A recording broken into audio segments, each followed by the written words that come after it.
एक बार एक युवक गौतम बुद्ध के पास आया और गौतम बुद्ध से बोला कि हे बुद्ध, मेरे मन में इतने गंदे विचार क्यों आते हैं।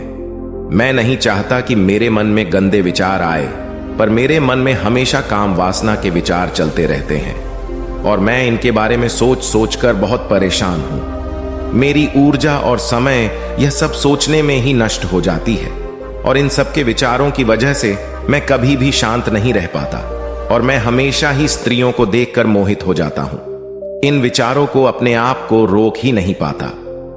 बुद्ध मुस्कुराए और उन्होंने उस युवक से पूछा, क्या तुम्हें पता है यह काम वासना होती क्या है? फिर लड़के ने उत्तर दिया और कहा, बुद्ध, मैं यह तो नहीं जानता कि काम वासना होती क्या है, पर हां, यह जो भी है बहुत बुरी चीज है। फिर बुद्ध ने उस युवक से कहा कि सबसे पहले तो तुम्हें यह समझना है कि प्राकृतिक रूप से जो भी चीज हमारे अंदर है वह बुरी नहीं है। हमारे जीवन में उसकी कुछ ना कुछ जरूरत है। वासना कोई बुरी बात नहीं है। यह तो हमारे मन की एक भावना है जो हमें किसी ना किसी चीज की कमी का एहसास करवाती है और फिर हम उस चीज को पाने के लिए उस चीज की तरफ आकर्षित हो जाते हैं। जैसे अगर तुम्हारे पास धन की कमी है तो तुम में धन पाने की वासना उत्पन्न हो जाएगी। तो वासना कुछ और नहीं, बस एक प्रकार की कमी है जो कि एक प्रकार की जरूरत का एहसास है। और जब यह जरूरत शारीरिक हो तो हम इसे काम वासना का नाम देते हैं। युवक ने गौतम बुद्ध को कहा कि बुद्ध, मुझे काम वासना का मतलब तो समझ में आ गया, पर आप मुझे यह बताइए कि यह आती कहां से है और कैसे आती है। गौतम बुद्ध ने कहा कि काम वासना कहीं से आती नहीं है, यह तो हमारे अंदर ही होती है और इसका होना तो जरूरी भी है, तभी तो मानव जाति का विस्तार होगा। युवक ने कहा, जब यह हमारे अंदर ही है और जरूरी भी है तो फिर लोग इसे गलत क्यों बोलते हैं? बुद्ध ने कहा कि यही तो समस्या है। लोगों ने काम वासना को गलत तरीके से सोच लिया है। इसे छिपाने की, दबाने की कोशिश करते हैं। काम वासना गलत नहीं है, बल्कि काम वासना का गलत तरीके से प्रयोग करना गलत बात है। लोग जिससे प्रेम करते हैं बस उसी के लिए जीने लग जाते हैं, उसे पाना ही अपना लक्ष्य बना लेते हैं और उसी के बारे में हमेशा सोचते रहते हैं, पर यह सब गलत है। बुद्ध ने युवक से कहा, क्या तुम्हें पता है जानवरों में भी काम वासना होती है? युवक ने उत्तर दिया, हां बुद्ध, जानवरों में भी काम वासना होती है, क्योंकि जानवर भी तो आखिर अपनी पीढ़ी को आगे बढ़ाएंगे। बुद्ध ने कहा, तो फिर हम जानवरों की काम वासना को गलत क्यों नहीं कहते? युवक ने कहा, मुझे नहीं पता महात्मा, आप ही मुझे बताइए। गौतम बुद्ध ने कहा कि जानवर अपनी काम वासना का प्रयोग आनंद प्राप्ति के लिए नहीं करते, वह तो सिर्फ संतान उत्पन्न करने के लिए ही काम वासना का उपयोग करते हैं। जानवरों को प्रकृति ने इतनी समझ नहीं दी कि वह काम वासना को अपने सुख का आधार बना सके, जबकि मनुष्य अपनी समझ के बलबूते पर प्रकृति में पाई जाने वाली प्रत्येक वस्तु को अपने सुख के लिए प्रयोग करता है। हम इंसानों ने ही काम वासना को अपने सुख का साधन बना लिया है, जबकि प्रकृति ने तो हमें अपने वंश को आगे बढ़ाने के लिए दिया था, लेकिन इंसानों ने इसे अपने जीवन का परम लक्ष्य बना रखा है और इस तरह से काम वासना का भी लगाम हो जाना गलत है। युवक ने पूछा, महात्मा जी, ये काम वासना हम पर हावी क्यों होती है? तब गौतम बुद्ध ने कहा कि सुनो, अब जो मैं तुम्हें बताऊंगा उसे तुम ध्यानपूर्वक सुनना। काम वासना का सारा खेल तुम्हें समझ आ जाएगा, तुम्हें तुम्हारे सारे सवालों का जवाब मिल जाएगा। बस तुम्हें ध्यान से सुनकर समझना है। एक बार की बात है, एक आश्रम में गुरु और उनके शिष्य रहा करते थे, जो रोजाना आश्रम के बाहर स्थित गांव में भिक्षा लेने के लिए जाते थे। उस आश्रम का एक शिष्य जिस गांव में भिक्षा लेने जाता था, उस रास्ते में एक नदी पड़ती थी। एक दिन उसने देखा कि एक लड़का पेड़ के पीछे छिपा है। वह उस लड़के के पास गया और उससे जाकर बोला, भाई, तुम इस पेड़ के पीछे छिपकर क्या देख रहे हो? लड़के ने कहा, अरे तुझे नहीं दिख रहा कि मैं क्या देख रहा हूं? तब शिष्य ने नदी की तरफ देखा तो वहां पर कुछ लड़कियां पानी भर रही थीं। वो लड़कियां 14-15 साल की होंगी।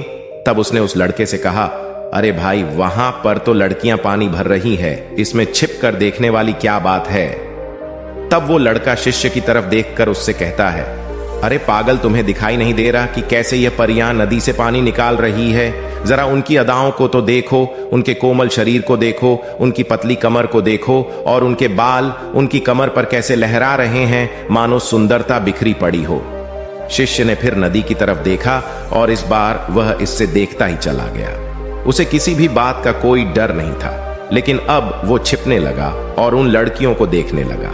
और जब वो छिपकर उन लड़कियों को देख रहा था, तभी वह अचानक अंदर से कांप गया और उसने कहा कि यह मैं क्या कर रहा हूं? मैं जो कर रहा हूं वह सही नहीं है, मुझे यहां से चले जाना चाहिए। और फिर वह जल्दी से वहां से चला गया।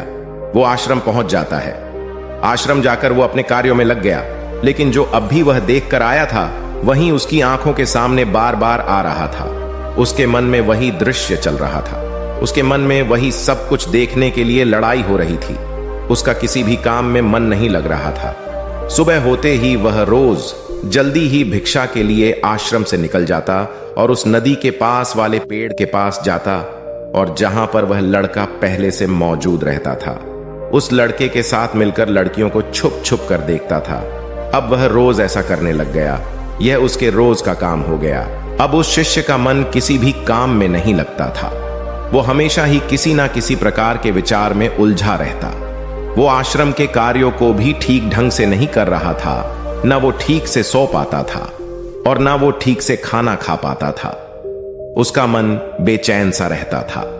उसका मन बार बार उन लड़कियों के सौंदर्य को देखने के लिए तरसता था। जब गुरु शिक्षा देते तब भी उसका मन कहीं और विचारों में खोया रहता था। गुरु ने अपने शिष्य की इन हरकतों को जान लिया था। तब एक दिन गुरु ने शिष्य को अपने पास बुलाया और कहा कि आज से मैं भी तुम्हारे साथ भिक्षा मांगने चलूंगा। तुम और मैं साथ साथ भिक्षा मांगने चलेंगे। तभी शिष्य गुरु को मना करते हुए बोला, नहीं गुरुदेव, आप परेशान क्यों हो रहे हो? मैं अकेला ही ठीक से भिक्षा मांग सकता हूं। गुरु ने शिष्य से कहा कि ठीक है, तुम अकेले ही भिक्षा मांगने जाओ। शिष्य तुरंत वहां से भिक्षा मांगने के लिए निकल गया। उसके जाने के बाद गुरु भी आश्रम से निकल गए और शिष्य का पीछा करने लगे कि वो कहा जाता है, किससे मिलता है। यह सब देखने के लिए उसके पीछे पीछे चलने लगे।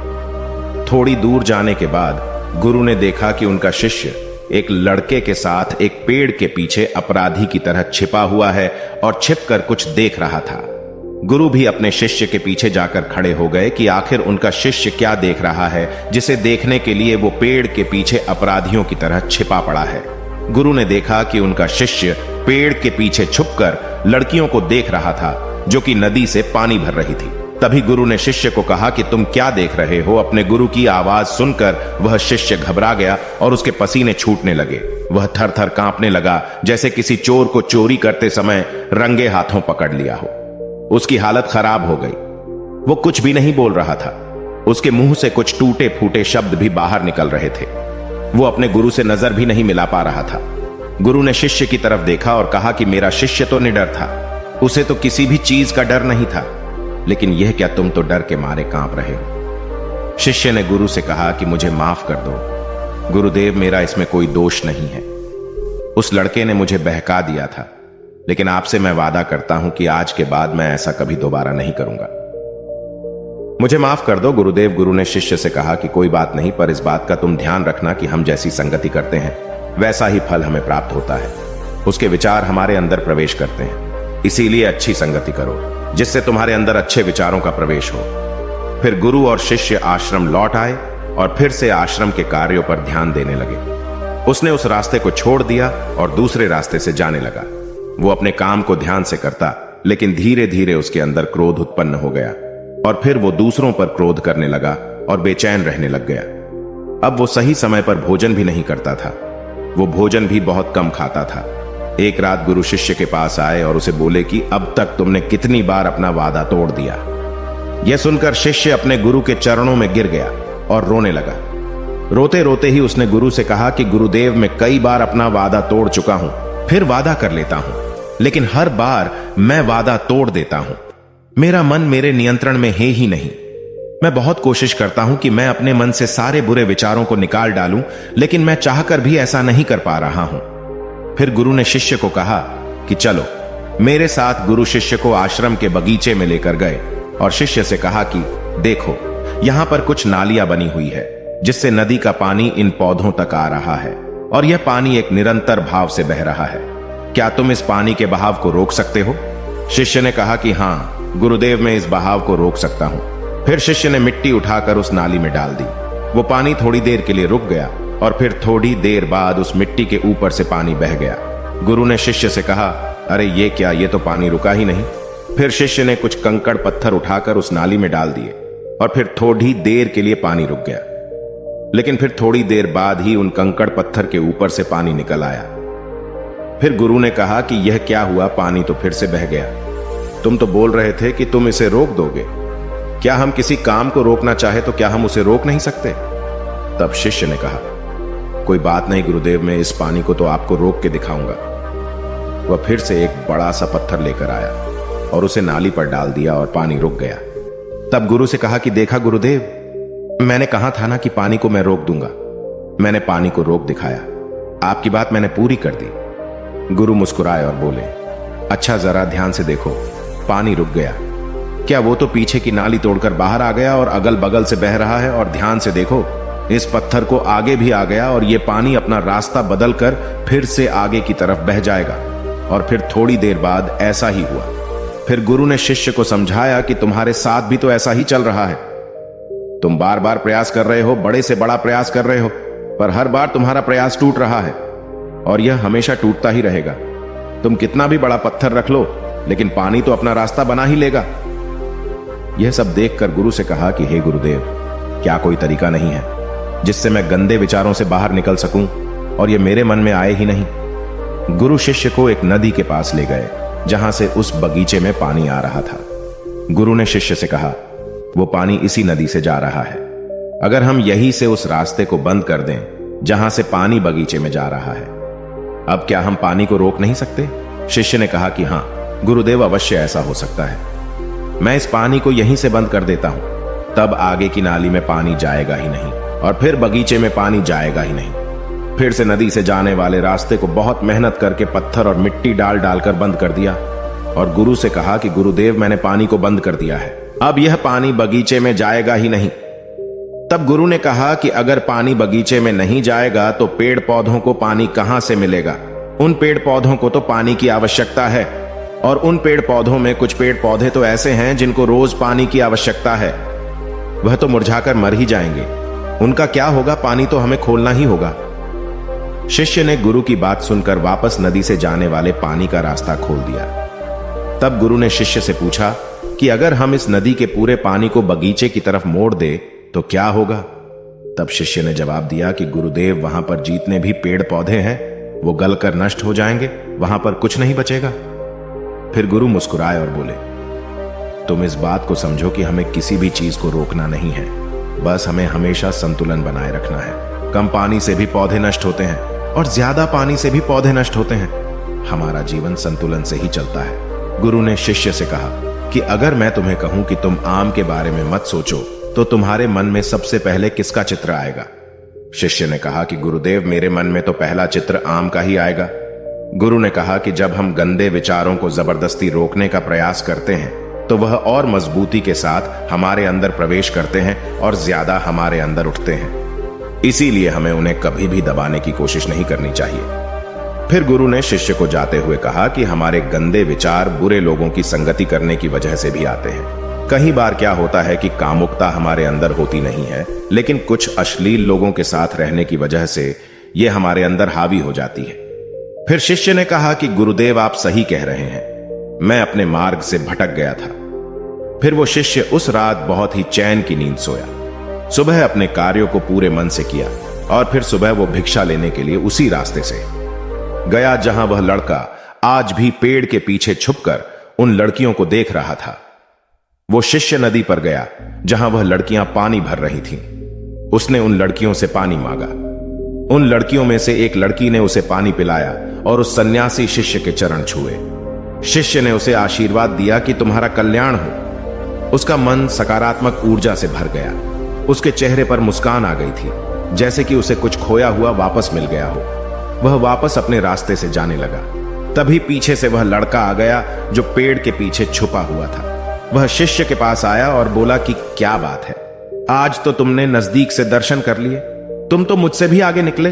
तब शिष्य ने कहा कि हम हमेशा दूसरे के दर्शन करने में ही व्यस्त रहते हैं, अपने दर्शन कर ही नहीं पाते। तुम कब तक इस पेड़ के पीछे छुपते रहोगे? किसी को पसंद करते हो तो उससे बोल दो, अगर वो भी तुम्हें पसंद करती है, और शादी कर लो। पर उससे पहले तुम कुछ बन जाओ तथा अपने आप को पहचान लो। ऐसे अपना समय बर्बाद मत करो। फिर वह लड़का रोज उससे मिलने लगा और उस लड़के ने नदी पर जाना छोड़ दिया। और फिर वो लड़का अपने जीवन में कुछ बनने के लिए संघर्ष करने लगा। तो तुमने देखा संगति का असर क्या होता है। अपनी संगति बदलो, अपने विचार बदलो। बुद्ध ने युवक से पूछा कि क्या तुम्हें तुम्हारे सारे सवालों का जवाब मिल गया? तब युवक ने कहा कि हां महात्मा जी, आपका बहुत बहुत धन्यवाद। तब गौतम बुद्ध ने युवक से कहा कि जब तुम्हारे मन में गंदे विचार आए तब आप अपने आप को दोषी मत मानो। यह शरीर है और यह सब इसमें हजारों वर्षों से सीखा है।